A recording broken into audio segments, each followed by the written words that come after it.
श्री हरि पौराणिक कहानियाँ। सनातन धर्म प्रेमी बंधु भगिनी, आइए पुनः और उदाहरण सहित श्रवण करते हैं हमारी गीता प्रेस गोरखपुर के द्वारा प्रकाशित यह शिक्षाप्रद 11 कहानियाँ। कहानी क्रमांक 11 ईश्वर दयालु और न्यायकारी है। इनके 2 से 3 उदाहरण हम श्रवण कर चुके हैं, जिनमें 2 कहानी फौजदारी के उदाहरण देकर के समझाया गया कि ईश्वर दयालु और न्यायकारी कैसे है। अब प्रश्न यह उठ सकता है कि जो उदाहरण बताए गए वे तो सब साधारण अपराधों के हैं, लेकिन खून आदि के मामले में विपक्ष के लोग राजी हो जाएं तो भी न्यायकारी जज अपराधी को नहीं छोड़ सकता।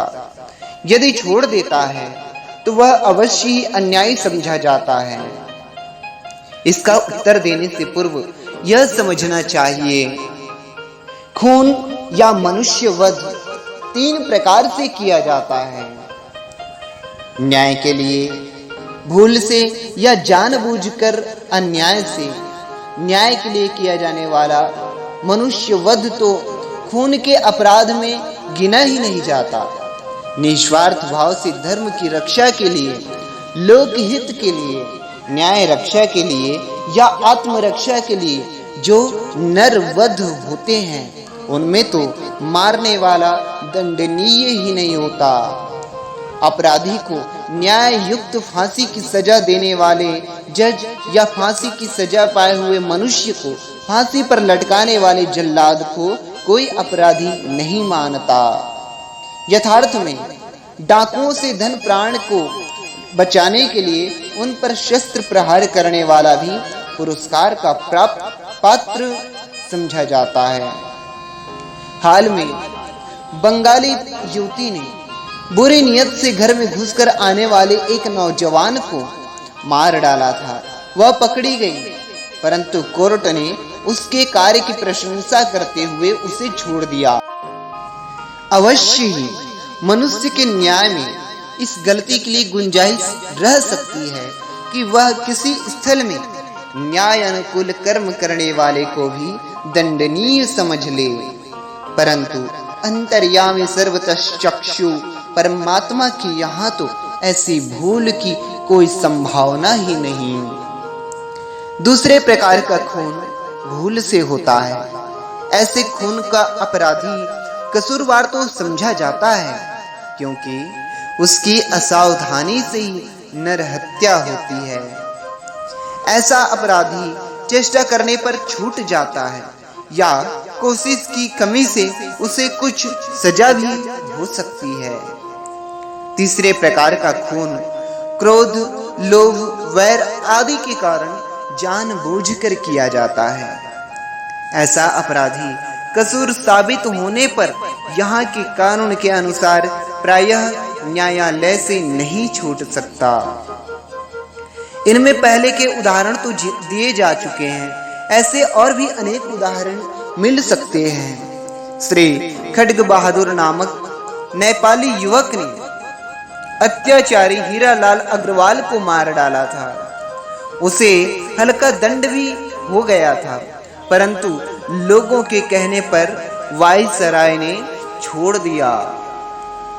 दूसरे के लिए निम्नलिखित उदाहरण दिया जाता है, जैसे राजपुताने के एक गांव का राम सिंह नामक एक राजपूत नवयुवक जंगल में पहाड़ों के नीचे निशाना मारना सीख रहा था।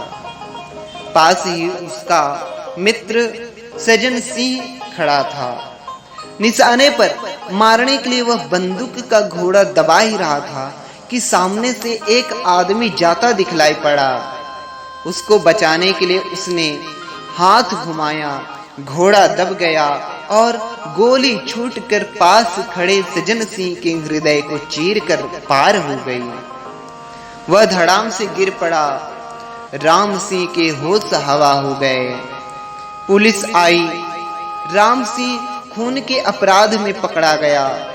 एक तो उसे अपने हाथ से मित्र के मरने का दुख था और दूसरा यह राज संकट। बेचारे की बड़ी ही दुर्दशा थी। कोर्ट में मामला पेश हुआ। राम सिंह ने सारी घटना सच सच सुनाकर दुख प्रकट करते हुए क्षमा मांगी।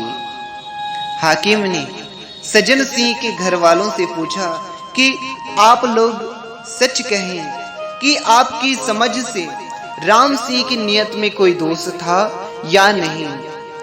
यह जिस गलती को बता रहा है उसके संबंध में आप लोगों की क्या धारणा है? उन लोगों ने कहा कि हम लोग भी इस बात पर तो विश्वास करते हैं कि इसकी नियत सज्जन सिंह को मारने की नहीं थी, वह इसका मित्र भी था। हम लोग भी उस समय वहीं उपस्थित थे, परंतु इसकी असावधानी से वह मारा गया। अतएव इसे दंड अवश्य मिलना चाहिए।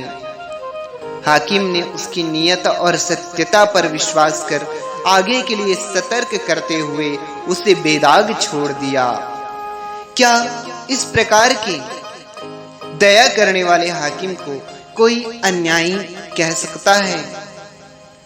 जब मनुष्य भी इस तरह दया और न्याय का बर्ताव एक साथ कर सकता है, तब शरण जाने पर न्याय की रक्षा करते हुए ही परमात्मा उसके अपराधों को क्षमा कर दें, इसमें क्या आश्चर्य है। इस उदाहरण पर एक प्राचीन गाथा का स्मरण हो आता है, जिसमें भूल से अपराध करने वाले परम धार्मिक पुरुष को दंड भोगना पड़ा था। इतिहास महाराज दशरथ जी का है। आइए अगली कड़ी में हम इस उदाहरण को अच्छे से समझने की कोशिश करें कि ईश्वर दयालु और न्यायकारी है। तब तक के लिए जय श्री राम, जय श्रीमन नारायण, जय श्री राम।